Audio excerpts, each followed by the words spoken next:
Welcome back to the Triple Play Fantasy Network. I am your host, Kevin Coleman, at DuBois_22. And on this edition of the Top 25 Devy Breakdown, we're looking at another team. So we just went over North Carolina. If you missed that, please take a look. And on this edition, we're going to be taking down the Cincinnati Bearcats. Now, Cincinnati last year had a hell of a year. They went 9-1. Luke Fickell has them rolling right now, and they have a very good, just a system there. A very good offense, one of the top defenses in the country. You know, last year was number 1 in the AAC and 13th in the nation, allowing just 325 yards and 17 points per game. And it didn't allow more than 13 points over a 5-game stretch. Their defense is absolutely rolling. They are a weird team, though, because when we're talking about Devy and we're looking at fantasy assets and stuff, they don't have that many. So we're going to break down some maybe some C2C, maybe some waiver wire pickups. I want to be in depth with you guys here. But as a team, like, their defense is legit.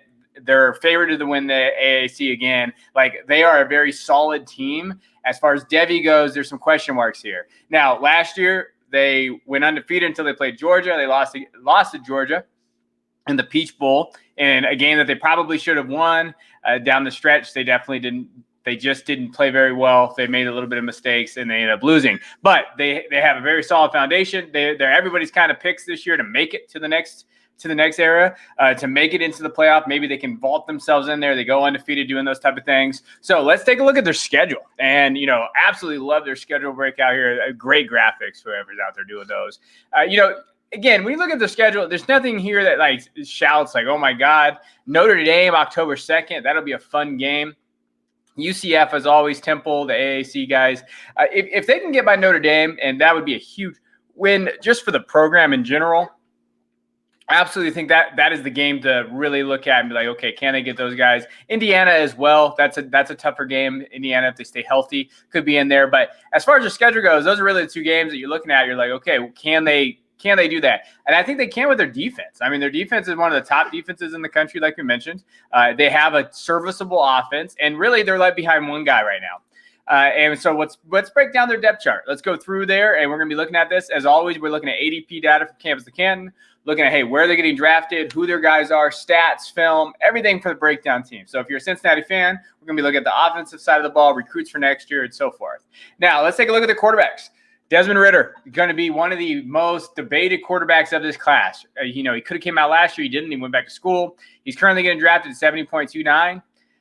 QB 15 is kind of where he's going, and which is an interesting kind of ADP. I think that when you're looking at from a C2C perspective, I understand drafting him because he's going to put up some numbers. From a Devy perspective, though, is Desmond Ridder a Devy-style quarterback? And I think that's the question mark. Where does he rank in the 2022 class? Some people have him in the top 10. Some people have him outside the top 10. I think it's very close. I think he's right after Jaden Daniels for right now. I'm a Ridder kind of guy. Like, I've kind of cooled off a little bit as I've been breaking down more of his film. But obviously, he's a good quarterback. We're going to talk about him in a minute. Evan Prater is a guy that I really like. QB 41 right now, 185.58. We talk about Prater. I know Matthew Bruning from Campus Canton talked about him recently, so I'm definitely going to give him a shout out. I love Evan. I have him a lot on my C2C teams from last year because I thought Ridder would be gone. He'd be able to step there. Obviously, Ridder didn't go, but he's still going to be an option there. Now, Desmond Ridder, 6'4", 215. He has a big profile. Like, people don't realize that he's a big guy. Last year, he went 186, 281, 66% completion percentage. I think that's one of his concerns is that completion percentage. At 2,200 yards, 19 touchdowns, 6 interceptions, passing, rushing, 572 rushing yards and 5 touchdowns. Evan, when you're looking at Desmond, he is a true dual threat quarterback. And let's take a look at him here. His ability to kind of get the ball out quick, he does that sometimes. We'll talk about where he really struggles with, but he does well to keep his eyes downfield when he gets pressured. He plays within the offense, and you'll watch him. Quick outs, getting his passes to receivers. He often is using zone read and quarterback power runs. So he's going to use a lot of zone reads, quarterback power runs when he gets his there, and he's able to extend plays. Like, he's a very good functional athletic quarterback outside the pocket. He gets rushed. He's going to be able to hurt people with his legs. So Konami code is something to talk about. Like, he has that ability. He does a good job. He's very capable in those things. He has pretty good vision when he runs. You'll notice it here. And he's fast. He's not bad. He flashes pretty good ball placement. Like, there's times when he throws, you're like, damn, like, look at this throw right here. That's phenomenal ball placement. I mean, just take a look at this throw again.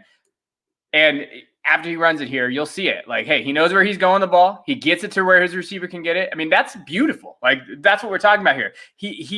And he has the arm strength to challenge those deep throws too. Like he does a lot of those things well. He has the accuracy there. I think he can be inconsistent though. So he has the ability to throw those passes to the right number, but he's very inconsistent at times. And that's where he gets into mistakes, throws interceptions. And you saw it against Georgia where he rushed himself a little bit. And you'll see it here in that game.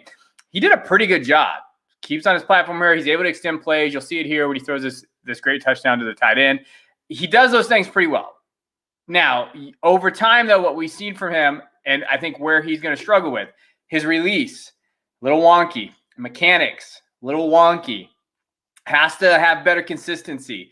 We saw his passing efficiency go down. What was that? Was that injury? Was it what was going on with him? We don't necessarily know. I think that he's got to be more efficient. He's got to make the right reads. And then the one other thing, too, is because you can rely on his legs, he tends to just take off. Like anytime there's pressure, he takes off. Anytime there's this. So without making those throws that he needs to make, he tends to just rely on his athleticism, which will work in the AAC, which works at Cincinnati. It's good within the offense. Now, what we're talking about is, can he be an NFL quarterback? I don't know. And that is, I think, the biggest question mark for him. But he can do a lot of other things very well.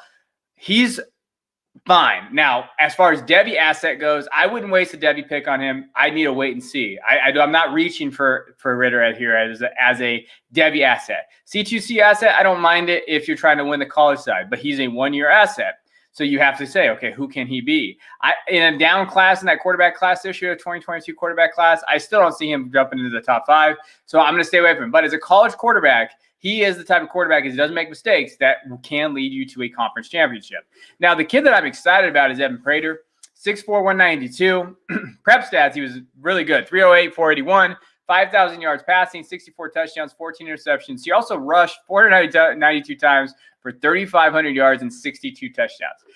Yeah, that is a number that is just incredible. He is an incredible athlete at Wyoming. And you notice it here. They really like him. He was a dual sport athlete here. Athletic quarterbacks, probably he's bouncy, and they talked about that here. Just look at him, his ability to run here. The couple things that kind of stand out about him, competition level wasn't great playing at Wyoming. You saw those different kind of areas where he needed to work on. He struggled a little bit with consistency. He struggled a little bit with kind of accuracy within the pocket. He definitely needs to work on his fundamentals. That's probably something in it, and is basically his footwork. Everything is there, his mechanics. He's probably doing that at Cincinnati. So the physical tools are there. Love his spatial awareness. Love his ability to hit open men in the open field. You'll see it here too. Like, he has a pretty good arm. He's able to get it to his receivers in the right spot. He's a dual threat guy. So you'll notice him. They're going to run power runs, do this type of things. Like, he's what fits Cincinnati. If we know what Ritter does, he does the same thing. We're going to be talking about these guys the same way, essentially. Now, he can I think he's a better athlete. He can improve as a passer, those type of things. But when you're looking at him from a physical perspective, I really like him. Now, he does a pretty good job. And I was watching the tape on him. Like, he reads off defenders well. He doesn't just go off the first pass. He will do that. And again, he does the same thing as Ritter, though. He's such an athlete that when he gets pressure, sometimes he just goes. And so that's something that, hey, can he get that out of his system? Hopefully he can. I'm hoping that he can actually step up and get that out of his system. But, as an athlete, dude, this guy is fast. I love where he's going in terms of his ADP, especially in C2C. QB 41, hey, take a shot on him late. Next year, after Ritter leaves, you have production. You're going to get a production from this guy. He's gonna overextend his ADP. He's going to value. He's going to hit that. He's going to do really well on it. And you're going to get a QB on the college side of a C2C league that you really like. As far as Devy goes, the jury's out on him for Devy. Got to wait and see what he has. I love his intangibles. I love what he's able to do. He can drive the ball downfield. He can struggle at times. And hopefully he is consistently going to get those reps that he needs to go there. He might not get the reps this year. Next year is going to be stepping in and being that guy. But that's something to be kind of aware of. Now, the running back room is an interesting room as well. So when we look at the running backs, Jerome Ford, transfer from Alabama, running back 23 right now. He's actually going a lot higher than I actually thought, to be 100% honest. Like, when you're looking at kind of the guys he's going around, as far as just in general, kind of where he's at, according to the ADP, I might want some other guys there. I know some guys are pretty high on him because they think he's going to produce pretty well. I think he's going to do just fine as a C2C asset. Now, is he a Devy asset? I have question marks about that. He's going around Sincere McCormick, Noah Kane, Kamara Edmonds, who we mentioned last time, Drake May. Like, Grayson McCall, EJ Williams, Joe Nagata. Like, you're really reaching for a running back at this point. I think there's better options on the board in your drafts. But as far as C2C goes, if you're looking for running back production, he's not a bad option. Now, last year what we saw 2020 stats, 73 attempts, 483 yards, 8 touchdowns, 8 receptions, 51 yards. He's going to get more of the workload, though, because if you look at that running back room, there's not a lot of running back room in there. There's not a lot of people getting into Devy assets. Jared Dokes is gone. So after that, this is pretty much going to be the Jerome Ford show. So let's take a look at what Jerome Ford does well. I think that he hits the holes pretty well. He's going to be just a very solid runner. So when we're talking about who he is as a running back, he's just solid. He's not overly fast. He's not overly strong, but he does what he needs to get done. He hits the holes well. He's going to get a lot of positive gains because he's a powerful guy. Like I said, you'll watch his vision. Vision's not bad. There's something that's just missing from his tape. His elusiveness is there, but it's not really there. Like, he struggles with it at times. He struggles with his vision at times. He's a downhill runner. Not asked to do a ton in the passing game. So over time, we haven't seen a ton going on in the passing game there. You'll see him here. He's going to hit the hole fast.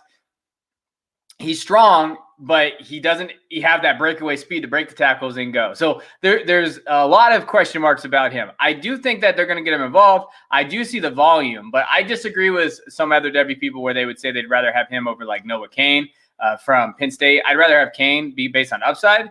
But again, I understand why you would draft him because of his ability to kind of do this. I think that he's going to see a nice role at Cincinnati, but that's pretty much it. Will he be able to be a NFL level player? He might be a solid, filler. I don't necessarily see him as being anything more than like Jared Dokes was, when we're talking about like who he can be in the NFL. Right now, I think I have him rated in his own class in the 20s as a running back. So again, I'm not very high on him. As far as Cincinnati goes, though, they're going to lean on him heavy, run, Desmond Ridder, RPOs. They're going to do a lot of different things. I think that they're a very solid duo. But from a fantasy perspective, I'm staying away from the running back room. Also, the wide receiver room, I'm kind of staying away from. This is the first episode that I've done that no wide receiver has an ADP. NA for every single one because no one's drafting these guys. I do want to give a shout out, though, and we're going to watch, is Alec Pierce. I actually like this kid. Like, he's a C2C guy. He's a filler on a waiver wire, depending on how your waivers work. Maybe you can do it. I went through like 6 different drafts. No one drafted a Cincinnati wide receiver. And the reason why is because it's a run heavy. Ritter kind of spreads the ball around a little bit. You're going to see them. He's going to run the ball a little bit. So there's really nothing to see there. And really the only asset we're drafting of their wide receiver crew or tight end crew is a tight end, Josh Wiley. But 2020, Alec Pierce, he's got a good frame. He had 17 receptions, 315 yards, and 3 touchdowns. He's not a bad receiver. Like, he's going to get games where you see him actually produce pretty well. And he's going to be probably their top receiver. I do like Michael Young as well, but, Alec Pierce and Ritter seem to have a very good connection. Over the middle, he's going to make catch. He's a possession receiver. He's not going to be a burner, but he's going to find the open zones. He's going to find the ability to make catches, and that's what he's going to do. So when you're thinking of like, hey, is there someone late I can maybe add or maybe just watch on the waiver wire? That could be Pierce. I think he goes up and gets the ball very well. He's just a very solid producer, and he is who he is for Cincinnati. When we talk about guys like this, I mean, the same as Jerome Ford, these other guys. They know their role at that place. They do their role. They're within their role, and that's what they do. He can't make those catches, though. You saw that one-handed grab right there on the sideline. Like, he's a very solid possession receiver. He's not someone that I'm actively trying to grab, but he is someone that to keep an eye on, and especially for waivers. Again, solid producer. Nothing like, oh, my God, that stands out about him, but he's a very solid receiver. That receiving crew is, pretty solid. Michael Young. I even looked at a little bit of Trey Tucker, Jordan Jones. Like, those guys are all very solid. Not anybody's getting drafted, but, hey, keep a look at him there. Now, the real kind of guy that I actually have come around a little bit, tight end's Josh Wiley. His ADP is 347, so way late. Tight end 39. After that, not so much anybody in there in terms of like, hey, who should we draft? Who should we couldn't get? Now, Wiley he's a 6'6" kid, 235. Like, he's a big boy. 2020 stats is 28 receptions, 353 yards, and 6 touchdowns. So if you're looking for like upside from the tight end position and couldn't score touchdowns, this is what he's going to do right now in the red zone. As you saw, he's going to go up. Ritter's going to find him, go. And he got a bunch of red zone targets last year. That's the reason why he had 6 touchdowns. He's going to score the touchdowns because of his size, his mismatch ability. Like, that's what you're looking for when you look for a tight end. at his level in the AAC where you're at. Now, high production, probably not. He's pretty big, though. I mean, I don't see a scenario where he doesn't get drafted or at least on a team for the NFL. So he's not a terrible asset. He's not someone like you're like, oh, well, he's not going to get moved. I think he can get drafted. That's why he is kind of getting drafted, and we're going to see some touchdowns from them. But he's a low-level Devy asset, if it, at all. So that's why we merely mentioned it with Cincinnati. Like, hey, they're a good team, like a good team. It's one of those weird scenarios where they're a very good team, college football team, but they're not a very good Devy asset-laden team. Like, the only really Devy asset-laden guy is probably Desmond Ridder, and that's still a big question mark. Maybe Jerome Ford, but really that's who you're looking at when you're looking at Devy perspectives here.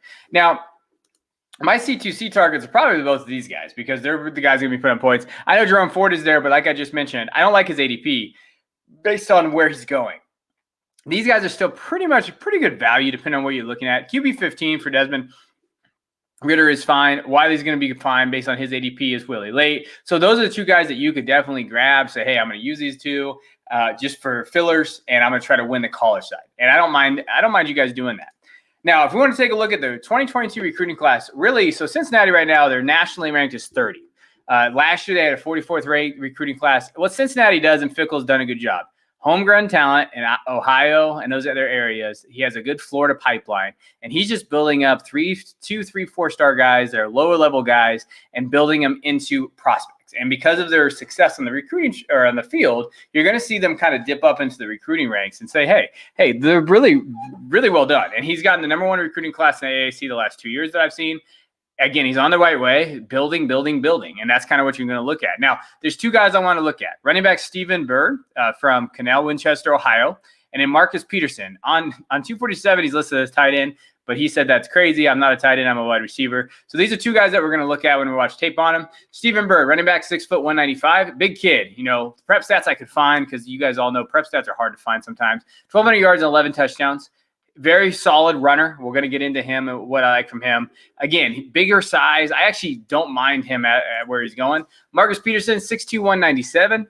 You know, depending on where you look at Cincinnati, that's kind of what they mentioned him at. You know, when you're looking at 247 Sports, that's where he's at. I think he's going to be a wide receiver. We'll watch his tape and watch his highlights right now. But again, 2 solid prospects. Nothing going to really – we're not talking about 5-star guys. We're getting out of the Alabama raid. Now we're looking at guys, hey, can they develop? Can they be here? These are not guys to be like, oh, I'm going to go draft those guys. But these are guys just keep your eye on for them. Now, we're going to watch Byrd here first. And think about him. He's just a heavy load. And he has pretty good breakaway speed. Like, I like him. I like where he's coming from. Right now he's rated as a number 35 running back. 18th Ohio player. So rated pretty low. He's a 3-star. And when we think of the composite score, it's about 87 for 247 Sports. But there are things that he does pretty well. He's pretty nimble in between the tackles. You just saw that. He's got pretty good vision with the runners. Now, you know, the question mark is like, hey, is he playing against top-notch level defenses? Probably not. It's a smaller school that he's playing at in Ohio. But I do think that you can't just say, oh, well, you know, yeah, small school. He's still able to do the numbers. You'll see it here.